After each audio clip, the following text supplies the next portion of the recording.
Bapa di surga, Bapa yang selalu memberikan yang terbaik bagi kami. Hingga nyawamu pun Engkau berikan bagi kami. Apa yang sudah kami lakukan untukmu Tuhan? Mungkin tidak seberapa. Tapi biarlah firman-Mu pada hari Sabat siang ini boleh memberikan kami inspirasi, boleh menguatkan kami, dan juga memberikan komitmen baru untuk memberikan yang terbaik bagi Tuhan. Di dalam nama Yesus kami berdoa. Amin. Silakan duduk saudara-saudara. Shalom, apa kabar? Salam kenal dari saya, Ivy, orang baru hari ini ke OCC di BSD, biasanya ke OCC yang di Sudirman. Jadi salam kenal untuk Om Purwa, Tante, dan juga keluarga dari Kak Praise, dan juga sahabat-sahabat yang lain. Nanti kita kenalan habis sermon ya. Giving my best to God, such a good theme, but a hard one to ask ourselves. Susah ya kalau tanya, udah yang terbaik belum sih yang saya kasih kepada Tuhan? Untuk membandingkan, kan kalau ngomongin yang terbaik, enak kalau ada standar referensi begitu ya. Jadi kita mulai dari sini, 2022. Kalau ditanya, 2022 apa sih yang menjadi highlight dunia yang orang-orang ingat dari 2022? Ada jawabannya? Boleh? Piala Dunia udah pasti. Di mana-mana ini kali kedua saya membagikan firman ini kepada orang, dan jawaban pertama selalu World Cup, Piala Dunia. Fans Argentina ada di sini? Oke, selamat.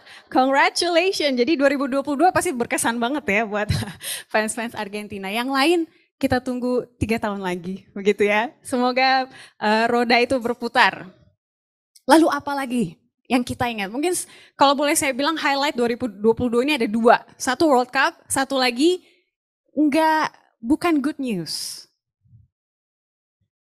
COVID, yes, masih ada ya, tapi syukurnya tahun lalu udah boleh lepas masker gitu ya. Jadi udah gitu, kalau ingat COVID boleh lepas masker. Yang satu lagi Kak Praise bilang, perang. The Ukrainian War. Mungkin buat kita gampang ngomongnya, oh iya ada perang di Ukraine. Tapi buat orang Ukraine gimana? I wish 2020 to never happened. Mungkin balik aja ke 2021 kali ya, hidup masih enak gitu.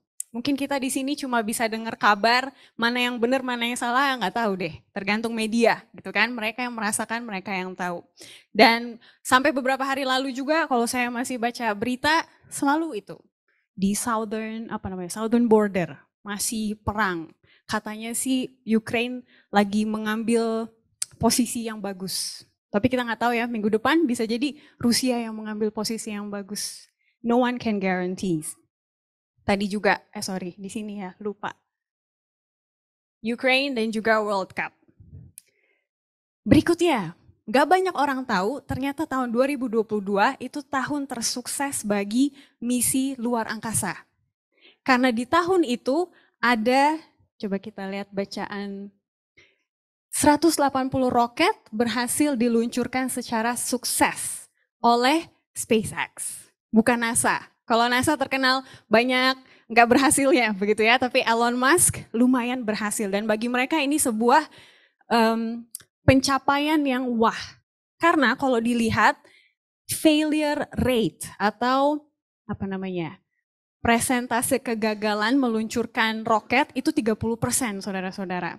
Biarpun saintis udah belajar 5 atau 10 tahun, tapi sekali diluncurkan 30% bisa gagal. Itu selalu terjadi. Tapi tahun lalu 180 roket itu bisa diluncurkan, merupakan suatu good start kalau boleh saya bilang.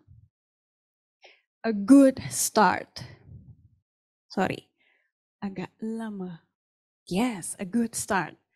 Siapa di sini kalau benar gitu ya, boleh angkat tangan. 2023 bagi saya awalnya baik. Ada yang merasa begitu? Ada ya, beberapa ya.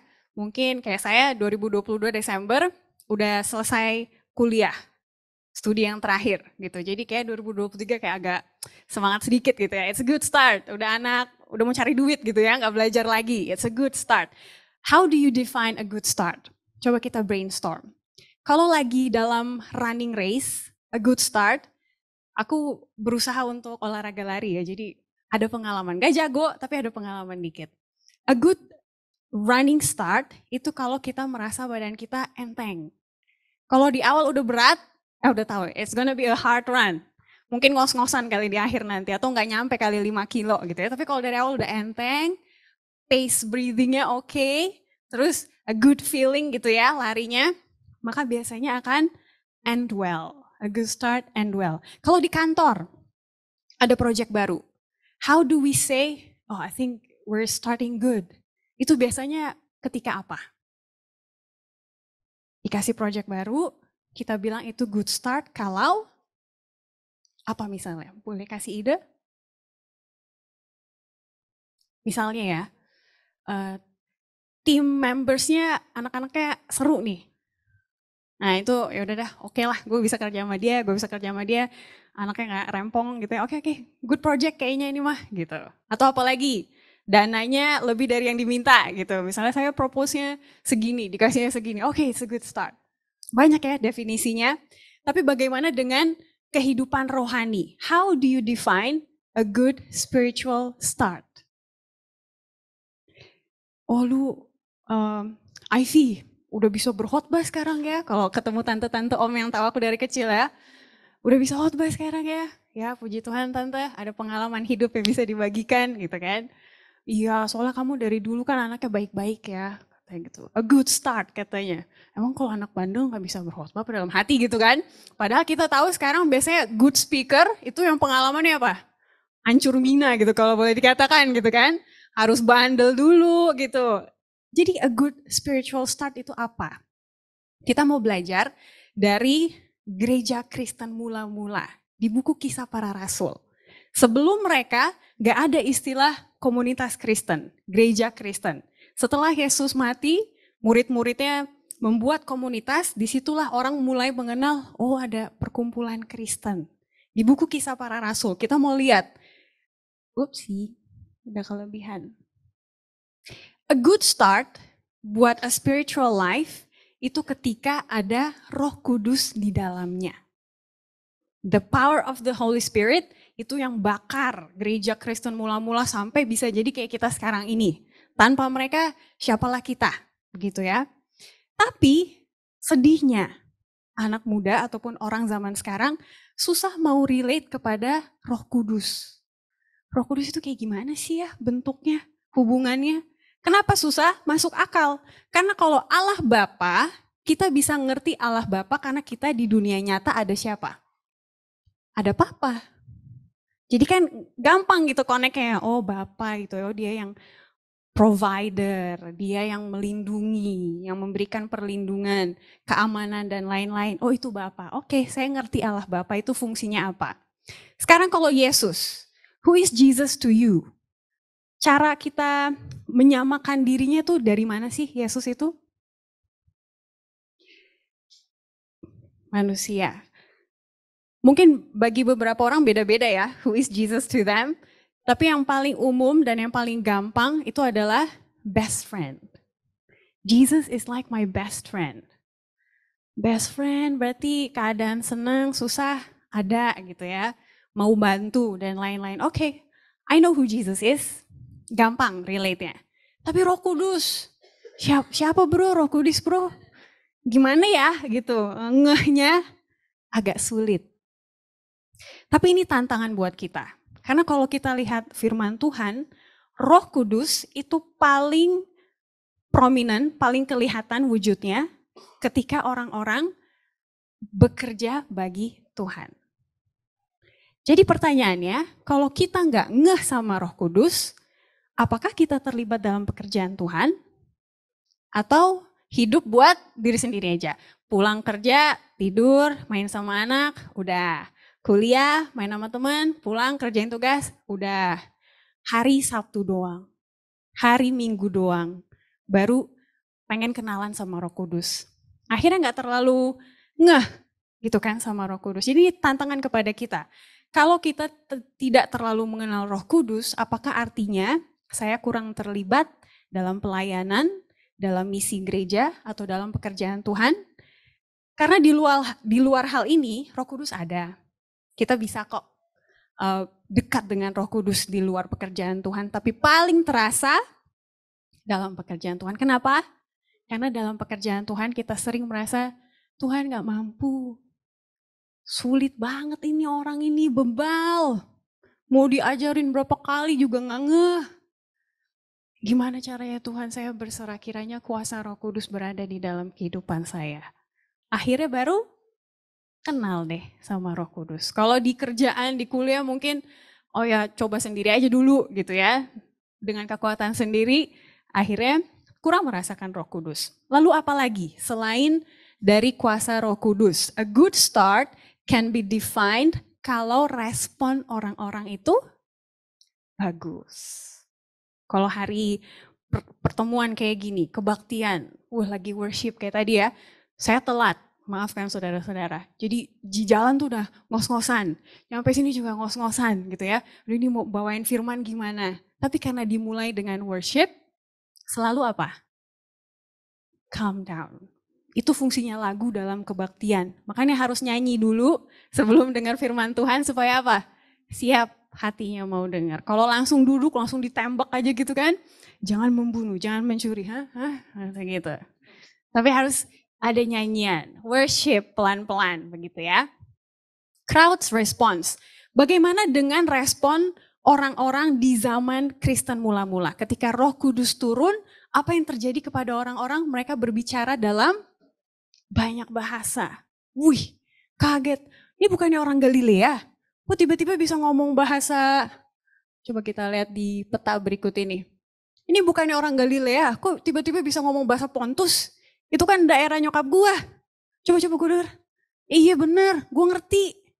Kok gimana ceritanya ya? Oh kuasa Roh Kudus katanya. Wih, jadi yang tadinya mereka berkhotbah gak ada yang dengar, tapi karena sekarang mereka berkhotbah dalam bahasa ibu mereka, jadi didengar. Akhirnya crowd response-nya gimana? Wow, membesar. Terus kita lihat lagi. Selain Roh Kudus, selain respon dari orang-orang, a good start digunakan oleh Petrus untuk berkhotbah. Ini Petrus nih orang pebisnis kali ya, dia lihat kesempatan. Wih, ini orang-orang lagi pada perhatiin apa yang terjadi sekarang.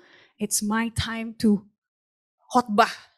Karena kita kalau pelajari karakter dari murid-murid Yesus, Petrus ini yang suka tampil. Dia suka berada di depan. Dia ada karisma yang berbeda dari murid-murid yang lain. Jadi waktu Petrus lihat semuanya pada memperhatikan, oke, saya tampil. Saudara-saudara, bertobatlah kalian semua. Dia jelaskan dari awal. Yesus itu Allahnya Musa. Dari dulu Musa udah percaya, kenapa kamu gak percaya? Terus dihotbahin, akhirnya ketika ada panggilan mau dibaptis, banyak. Itu pinternya Petrus. A good start adalah ketika kita bisa mengabarkan firman Tuhan pas, relevan dengan orang-orang yang berada di sana. Satu lagi, how do you define a good start? Sebelum kita melihat ke diri kita sendiri. A good start adalah ketika gereja atau perkumpulan tersebut bertumbuh. Dan bertumbuh di sini bukan hanya angka. Di sini ada 10 yang dibaptis, minggu depan ada 100, minggu depan ada berapa. Tapi kalau kita baca Kisah 2 ayat 42 dan 46. Coba saya ambil HP dulu. Ini ayat yang penting.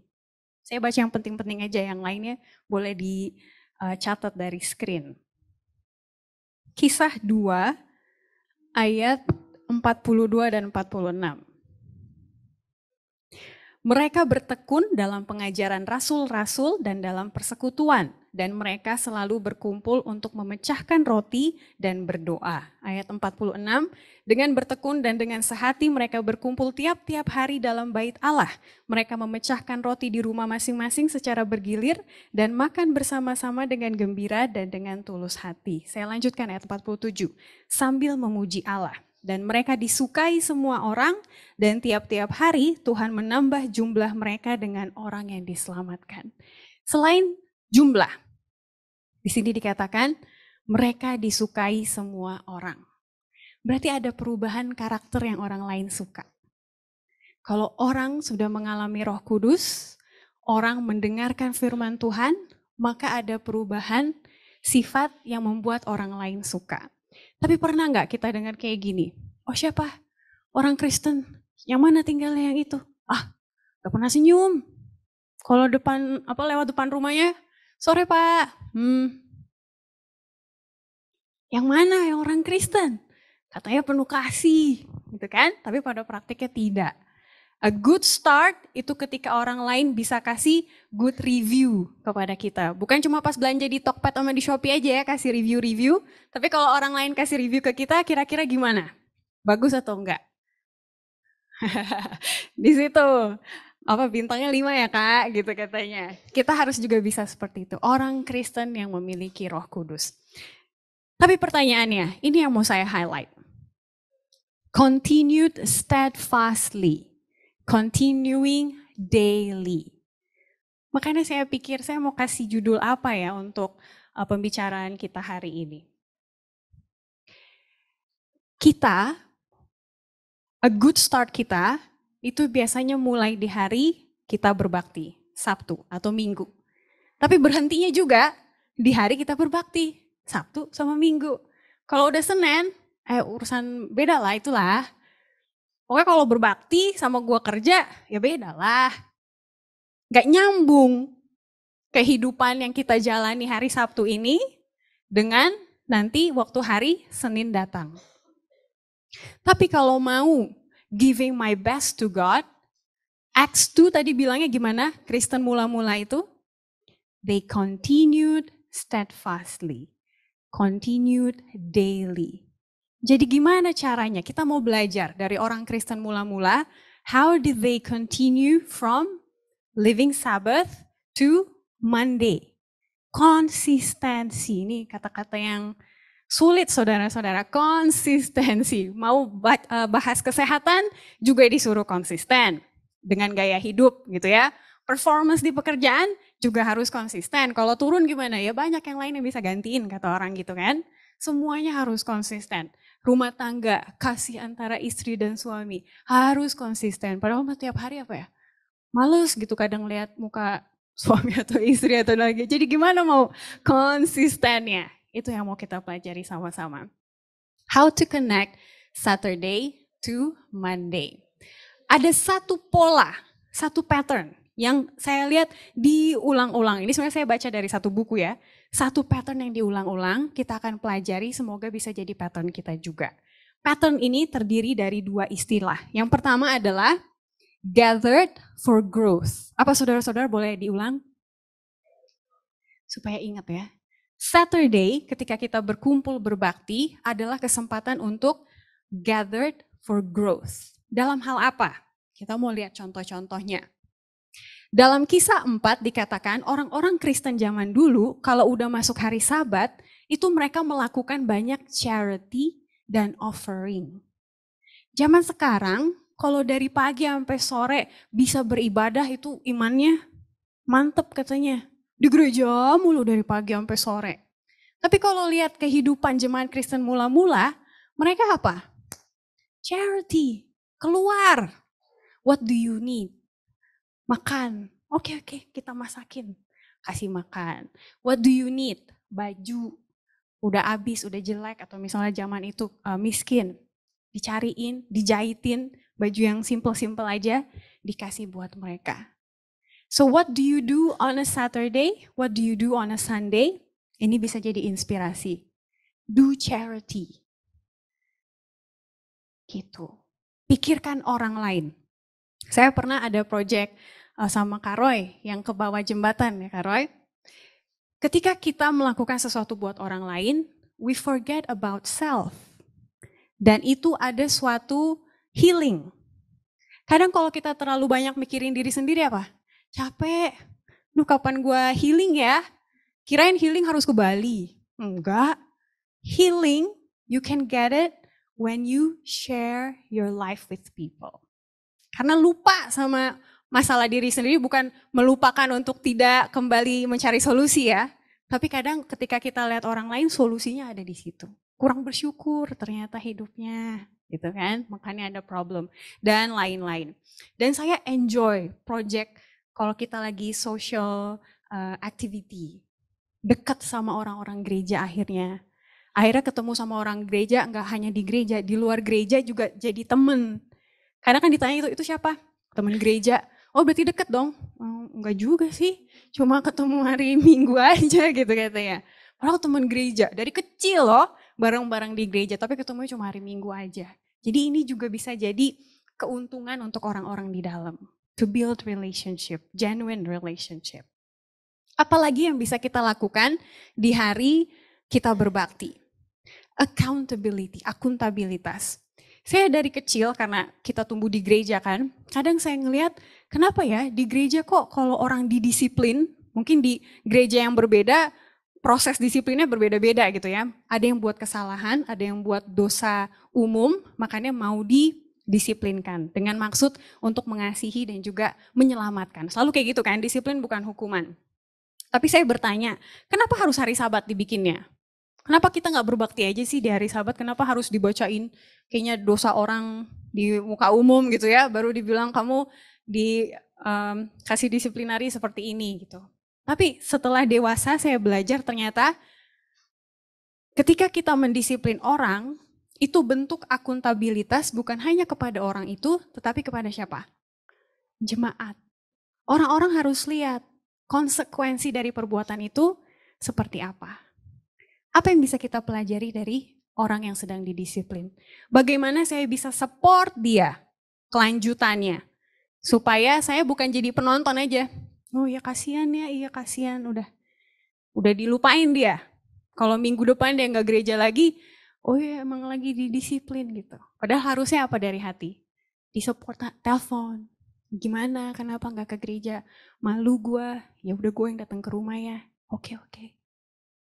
Ada kan kayak gitu tuh, maksud disiplin untuk menyelamatkan. Jadi ketika kita berkumpul di hari Sabtu atau hari Minggu, saya ingat training saya waktu sekolah di Australia dulu, ada satu peraturan. Kalau potluck, kalau makan habis nanti khotbah, ada 10 minutes rule. Ngomong ke satu orang, gak boleh lebih dari 10 menit. Supaya apa? Muter, saudara-saudara, muter. Oh ya, 10 menit. Hai tante, halo om, gimana kabarnya? Enak gak makanannya? Iya enak. Anaknya mana tante? Gitu. Oh, lagi gini-gini. Oke. Bagi nomornya dong, nanti aku hubungi. Oke tante, silakan makan. Lu apa kabar lu? Gitu. 10 menit ganti orang.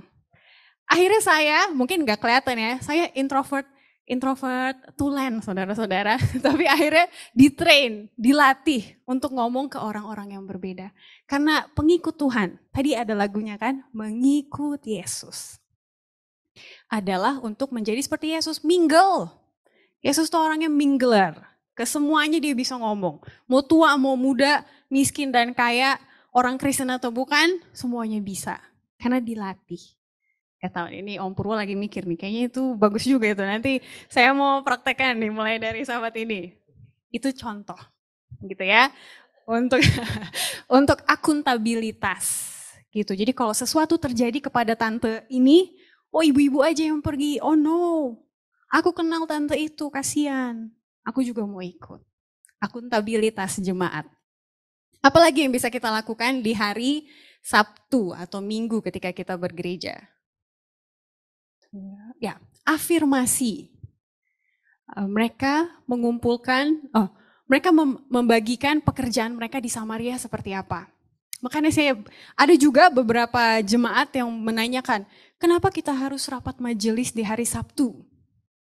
Minggu aja katanya, biar kita bisa berdebat. Emang rapat majelis buat berdebat gitu kan? Enggak juga gitu. Malah rapat majelis itu untuk apa? Mengafirmasi, gimana perkumpulan small group atau cell group di rumahnya si ini. Oh baik om, berjalan dengan baik. Ada isu nggak? Kamu anak muda perlu apa? Oh kita perlu ini nih. Mengkoordinasi dan juga mengafirmasi. Lanjutkan. Tapi kalau pembahasannya udah mulai terlalu teknis atau terlalu personal, ya kita lanjutin nanti ya. Kita hari Sabat mengafirmasi aja, misalnya seperti itu. Banyak hal yang bisa kita lihat dari kehidupan orang Kristen mula-mula di buku Kisah. Berikutnya, mereka memelihara, nurture, terutama new believer. Kapan lagi ketemu sama orang-orang yang baru menerima iman di dalam Yesus? Kalau bukan di hari kebaktian. Harusnya fokusnya ke mereka. Teman-teman kita yang udah satu geng itu nanti aja dulu gitu kan, nanti gue bisa ngobrol sama lu kapan-kapan. Tapi kalau ada orang baru itu yang ditemenin. Seperti itu. Ini inspirasi ya, contoh-contoh dari jemaat Kristen mula-mula. Ada beberapa lagi sebelum kita, ini yang paling jelek di dalam hati. Hari Sabat atau hari perbaktian itu adalah untuk rekonsiliasi. Kalau ada orang yang selama minggu ini kayak males gue liat lu. Tapi akhirnya orang berpikir apa, hari Sabat, ya udah nggak usah gereja sih, ngapain ketemu dia. Padahal di jemaat mula-mula apa? Hari Sabat, kesempatan ketemu, kapan lagi? Langsung ketemu, bro. Lu masalah lu apa sih? Gue juga punya sih sebenarnya unek-unek, kita bicarain lah gitu. Kalau nggak bisa berdua atau masih panas gitu ya, bisa ajak orang lain. Pendeta kah? Siapakah yang dituakan yang bisa menjadi mediator? Tujuannya apa? Rekonsiliasi. Biar damai hari Sabat juga. Nggak usah dipanjang-panjangin sampai minggu depannya. Ketemu di gereja, nggak ke gereja lagi akhirnya kan. Udah dua Sabat atau 2 hari Minggu nggak ke gereja. Hari Sabat, tadi masih ingat apa pattern ataupun istilah yang pertama? Saturday itu buat gathered for growth. Bukan cuma growth angka orang-orang yang datang, tapi growth karakter, growth iman. Itu yang mereka lakukan di hari Sabat. Lalu sekarang, Monday, istilah berikutnya adalah scattered for work. Jadi kalau Saturday istilahnya apa saudara-saudara? Gathered for growth. Kalau Monday, scattered for work. What kind of work? Ini yang mau kita lihat. Semoga hidup kita konsisten and give the best to the Lord. Di Kisah 5 dikatakan mereka melakukan penyembuhan di hari non-Sabat. Artinya social activity, social work yang kita lakukan di Sabat itu juga bisa kita lakukan di hari-hari biasa. Tapi sekarang kalau udah pulang kerja, si ini sakit loh, di mana rumah sakitnya? Di Bekasi, jauh banget ya. Udahlah, yang deket-deket aja, yang melawat gitu. Ya boleh sih, tapi if you want to see consistency, if you want to give your best to the Lord, berarti bisa juga make time to care for others in your work days. Kalau udah work days kan udah males ya mikirin kepentingan orang, di jalan aja udah lama, kerjaan aja lembur, kapan lagi mau mikir buat orang lain. Tapi kalau mau give your best to the master, live a consistent life, berarti bisa juga make time for people. Supaya apa? Tadi healing comes when we forget about self. Supaya kita jadi orang yang gak selfish. Berikutnya, justice. Ketika ada kasus-kasus yang harus kita tegakkan di dalam kehidupan jemaat. Misalnya ada yang rumahnya disengketa, ada yang di-abuse di kantor. Kalau semuanya mau dilakukan hari Sabat atau pas lagi perkumpulan rohani, sibuk gitu ya. Jadi itu bisa dilakukan waktu hari-hari biasa. Supaya orang gak mikir, orang gereja cuma care ke saya pas hari Minggu aja. Hari-hari lain mah disuruh urus-urusannya sendiri. Ke pengadilan sendiri, hire pengacara sendiri, kayak gue punya duit aja gitu kan. Seperti itu, bentuk-bentuk care yang bisa kita lakukan. Evangelism malah kalau di buku Kisah, mereka pergi ke sinagog, itu udah pasti kan, hari ke-7 di pagi mereka pergi ke sinagog, terus tetap mereka lakukan itu juga di hari-hari biasa. Evangelism. Dan kalau dilihat di sini, evangelism yang mereka lakukan adalah kepada orang Samaria. Kalau masih ingat, bagaimana hubungan orang Israel sama orang Samaria? Gak baik ya. Orang Samaria dibilang anjing katanya. Kamu suku mix. Karena orang Israel nikah sama orang Kanaan, jadi orang Samaria, jadi mereka dipandang rendah. Tapi pekabaran firman Tuhan di hari biasa, mereka lakukan kepada orang-orang yang mereka anggap musuh. Saya baca-baca berita, saya nggak tahu kalau saudara-saudara pernah juga, ada satu ibu, Dia mau beli rumah tetangganya, tapi tetangganya nggak mau jual. Jadi yang dilakukan ibu itu adalah malam-malam dia siram rumah tetangganya dengan air urin. Udah pernah dengar juga ya? Disiram gitu. Jadi tapi dia nggak tahu rumah tetangganya ada CCTV. Jadi dia ketangkep di CCTV malam-malam gitu. Gitu. Biar dia pikir kalau rumahnya bau pesing, tetangganya cepet pindah gitu. Nah, gimana caranya mau menginjil kepada tetangga yang seperti itu? Itu tugas kita di hari-hari biasa. Pendekatan kita kepada orang seperti apa?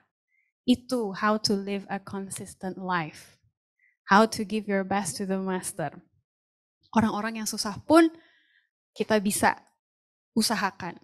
Yang berikutnya, evangelism to the Ethiopian government. Saya percaya Tuhan telah memberkati kita dengan pekerjaan yang baik. Tapi do you see your work as your job? Atau do you see your work as an opportunity to share the good news? Kadang suka lupa ya. Kadang bingung juga kapan ya mau ngomongin ya. Perasaan meeting, mulu ngomongin kerjaan, cuan gitu ya. Tiba-tiba mau masuk dengan pekabaran firman Tuhan, itu gimana caranya? Itu khotbah atau training yang lainnya. Tapi ini menginspirasi. Kapan lagi kita ngomong ke bos-bos tentang pekabaran kalau bukan hari kerja? Tantangan.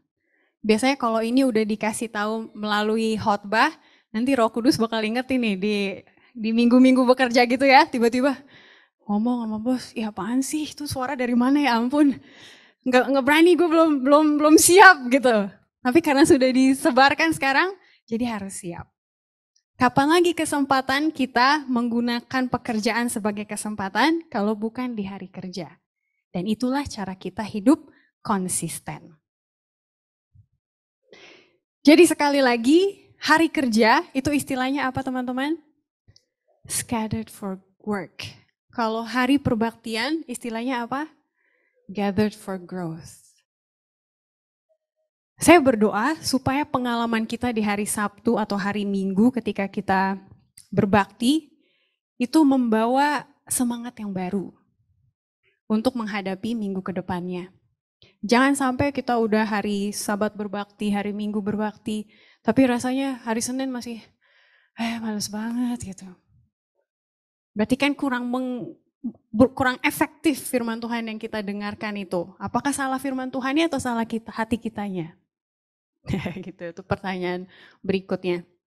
Lalu saya bertanya, kalau di jemaat mula-mula waktu di Kisah these methods worked, apakah bekerja juga selanjutnya? Dan saya lihat pattern yang sama di buku 1 Tesalonika. Jemaat Tesalonika.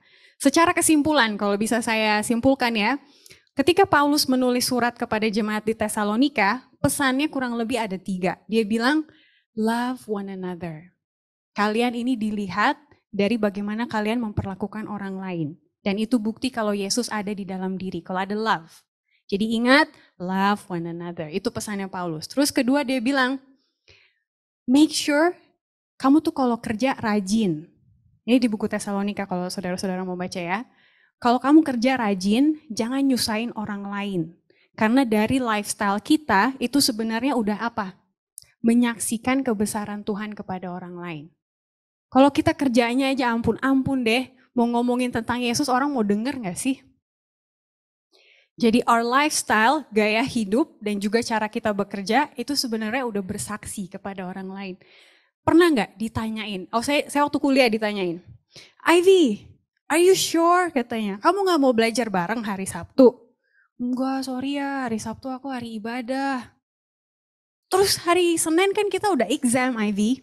Cuma 2 hari lagi. It doesn't make sense. Karena buat orang luar yang gak biasa ada perbaktian, Sabtu Minggu tuh hari apa? Hari belajar, ngejar tugas. Ya gak sih kalau waktu kita lagi kuliah gitu. Kapan lagi ngejar tugas kalau enggak hari Sabtu, hari Minggu. Rugi kalau kita masih sempetin diri ke gereja. Hari Senin ujian.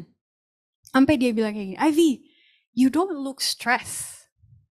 Dalam hati, ya stres gimana ya? Stres juga sih sebenarnya gitu kan. Mau ujian siapa yang gak stres gitu. Tapi somehow dia lihat aku gak stres. Jadi aku pikir, oh, puji Tuhan juga ya. Berarti something is working in me yang aku nggak tahu, tapi orang lain lihat. Karena my faith was simple. Kalau hari perbaktian, ya berbakti. Berarti the other 6 days itu aku pakai untuk belajar. Supaya hari Senin ujian datang, ya sama kita siapnya sama teman-teman yang lain gak berbakti. Jadi ini yang Paulus katakan kepada orang di Tesalonika. Your work and your lifestyle, it tells a lot about who your God is. Terus yang terakhir, jangan lupa selalu ingetin orang kalau Jesus is coming soon. Itu sumber penghiburan. Kalau ada yang berduka, ada yang kelaparan, ada yang kemiskinan, katakan, Yesus mau datang lagi loh. Semangat. Kalau dia datang, kita happy. Tapi sambil nunggu Yesus datang, tetap kita beribadah bareng, kita bagi-bagi sedekah gitu, lain-lain. Terus comforting orang. Kalau secara singkat ini isi dari buku 1 Tesalonika. Berarti metode yang ada di kitab Kisah, it still worked di Tesalonika. How about today? Itu pertanyaannya. Mau nggak kita mengalami supaya ini semua masih bekerja? Ada satu kutipan dari Queen Victoria, Queen dari England. Dia bilang, being a Christian is not a thing only for Saturday, but for every action of her life. Ini orang tulis ini dari kehidupan Queen Victoria. Dia menjadi, kita tahu bangsa Inggris agak complicated agamanya, karena dulunya kan Katolik gitu ya. Terus ada masuk dari kekristenan, dan Queen Victoria adalah salah satu the Christian Queen. Dan dia, orang lain menulis tentang dia bahwa dia tuh menghidupkan kekristenannya bukan di satu hari perbaktian saja, tapi di hari-hari lainnya dia juga tetap orang Kristen. Katanya seperti itu. Bisa nggak orang lain ngomong itu ke kita? Di sini ada pacar saya kan, kalau ditanya, Daniel, si Ivy kalau hari Senin, Selasa gimana? Beda banget sama yang Sabtu, gitu. Malesin gitu. Kita ingat ya, ada satu penulis mengatakan, our family is our mission field. Itulah alat kita untuk bersaksi. Percuma cuap-cuap panjang lebar, kalau anak-anak di mana? Gak jelas. Mana anak lu? Gak tahu. Susah dia, susah. Ini bukan joke ya. It happens to my family gitu ya. Ada om tante yang begitu juga. Ada yang anaknya ke gereja, mama papa di mana? Gitu deh om. Udah jadi rahasia publik, maksudnya capek mau diomongin juga gitu kan. Jadi gak powerful kehidupan kita, orang lain lihat. Malah memalukan Tuhan jadinya kan. Kita bawa-bawa nama dia tapi hidupnya tidak benar. Jadi untuk conclusion, how do we... Boleh balik lagi, satu lagi, yes. How to connect Sunday, sorry kakak aja deh, yang ke kanan ya. How to connect Saturday to Monday, it takes continuation, konsistensi. Terus, makanya itu yang dibilang Kisah 2 ayat 42 dan 46. Steadfastly, daily, live your best to God. Ada 3 takeaways yang mau saya bawakan. Yang pertama adalah continuation starts with the power of the Holy Spirit. Kalau sendiri mah susah. Udah hidup 20-30 tahun juga kebiasaan lama. Begitu-begitu aja ya kan. Apalagi om tante yang udah berpengalaman. Ada aja kecenderungan lama itu suka muncul kembali. Begitu ya. Padahal udah diusahakan supaya tidak ada. It takes the power of the Holy Spirit. How do you get the power of the Holy Spirit? Ketika kita terlibat dalam pelayanan, misi gereja, pekerjaan Tuhan. Di mana firman Tuhan dibaca, di mana doa dilayangkan, di mana sembah pujian dinyanyikan, di situ Roh Kudus ada. Dan semoga itu bukan hanya hari Sabtu sama Minggu aja. Hari biasa juga siapin waktu untuk baca firman Tuhan biarpun cuma 5 ayat, baca, renungkan. Oh gini toh, ngerti. Dengar lagu, jangan cuma K-pop doang gitu. Kalau zaman sekarang kan, dengar juga lagu lagu Tuhan gitu, cuma ngingetin. Saking seriusnya adik saya cowok, biasalah cowok kalau nyetir emosian gitu kan. Kalau ada yang salip-salip, biasanya dia udah buka kaca langsung deh. Udah lupa dia orang Kristen biasanya kalau ngomong kayak gitu kan. Akhirnya dia punya siasat, dia mau dengar lagu Tuhan di gereja, di mobil. Dia cobalah, akhirnya saya tanya, ngefek gak gitu? Ngefek sih, ya gimana ya? Dinyanyiin gitu. Mengikuti Yesus. Terus nanti tiba-tiba buka, jadi gitu kan, ketahan. Dia bilang kayak gitu. Itu kerjanya Roh Kudus, kita harus percaya itu ya. Itu bukan candaan belaka, itu kebenaran. Itu yang pertama, continue with the power of the Holy Spirit. Yang kedua, istilah kita, gathered for growth, scattered for work. Jadi jangan bikin hari Sabat atau hari Sabtu tuh full pelayanan aja. Tapi coba kita bikin Senin pelayanannya apa ya? Selasa pelayanannya apa ya? Rabu pelayanannya apa ya? Akhirnya konsisten. Sampai hari Sabtu ketemu lagi, it becomes a lifestyle. Gitu ya, udah bukan beban di hari Sabtu doang, tapi it becomes a lifestyle. Dan yang terakhir, ada satu kutipan mengatakan bahwa a good start is half the work done. Tapi saya ganti startnya jadi a good Saturday or a good Sunday. Is half the work done. Biasanya orang kalau udah habis pergi ke gereja, udah bebas, tugas gua ketemu Tuhan, cek. Berarti hari-hari lainnya gimana? Terserah gua. Gitu kan? Tapi kutipan ini mengatakan a good start is only half the work done. Namanya juga baru start. Berarti harus kita end, selesaikan, harus kita finish. Dan itu tugasnya adalah 6 hari berikutnya. Bagaimana kita menghidupkan kehidupan kita sehari-hari. Jadi itu saja teman-teman untuk hari ini. Renungan kita, firman Tuhan yang bisa saya bawakan semoga jadi motivasi berbeda. Dan saya berdoa semoga minggu depan kalau ada kesaksian gitu ya. Gimana? Ada yang bisa dibagikan tentang kebesaran Tuhan minggu ini. Mungkin ada teman-teman yang bilang, iya teman saya mengatakan, lu beda ya minggu ini ya. Berarti udah gathered for growth, scattered for work. Kita tunggu kesaksian seperti itu di minggu depan ya. Semoga Tuhan yang dimuliakan pada kesempatan kali ini dan menjadi berkat dan sukacita bagi kita. Tuhan memberkati kita semua.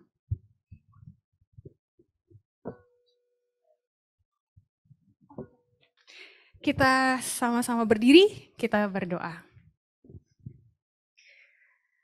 Bapa di surga, kami puji nama-Mu, firman-Mu telah dibentangkan. Dan kami yakin dan percaya firman-Mu mengatakan ketika kata-kata Tuhan difirmankan, maka itu tidak akan kembali sia-sia. Kami berdoa agar Roh Kudus Tuhan bekerja di dalam hati kami masing-masing. Biarlah umat-umat Tuhan yang berada di sini merasakan betapa nyatanya Roh Kudus itu dan betapa kita bisa selalu berharap kepada Roh Kudus. Segala perubahan yang terjadi dalam kehidupan kami, kecil atau besar yang akan kami alami berikutnya, kami mau kembalikan pujian dan kemuliaan hanya bagi nama Tuhan saja. Tuhan tahu hati kami selalu ingin melakukan yang terbaik kepada Tuhan kami, karena kami tahu Tuhan sudah melakukan yang terbaik bagi kami. Biarlah itu boleh kami ingat selalu dalam mengawali hari-hari kami ke depannya. Biarlah orang lain melihat siapa Allah yang Ivy sembah, siapa Allah yang kita semua sembah. Dan itu menjadi momen kita bisa membagikan kebaikan Tuhan kepada orang lain. Di dalam nama Yesus kami berdoa. Amin.